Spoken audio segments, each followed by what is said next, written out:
जय माँ Samlei welcome to my new mini blog. तो आज का मुझे मैदा टे आनी पकई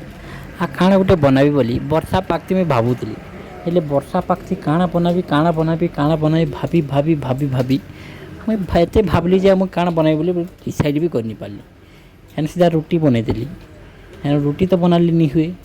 रुटीटा गोटे खाइबार जिनिस है मैदा रुटी से हेनका घी टी देकरी घी माने घी और बेसन तक गुली देकरी ताके एंता देदेली रुटी उपरे रुटी आ ताके तो हेन गुरमुटा देइथिली आ गुरमुटा देकरी मोर हिसाब से मोर जहाँ ताकि बनाई बोली भाभी पकई काଣା बनाबी फिर हेले भी भाभी नहीं पड़े काଣା बनाबी फिर भी बनई छेते दूर गली न तो किसी गोटे फिर बनाबी ना हेने फिर पिस पिस कर देकरी ताके छानीदेली हेले जेनता चाहूली हेन्ता नहीं बनला बेले फेर ताके आउ थे चटकी देकरी कटा मिनकी बनईदेली आ कटा मिनकी तो लून मर्ची टे देदेले तुम जान बोले आनली रूम के समस्त टेस्ट कराली केन्ता लगुच आ मोर कथा काଣା कहबी मत जहाँ लगले भी खाई देसी एतकी मोर ब्लॉग एंड कर बेटा नेक्स्ट ब्लॉग थी।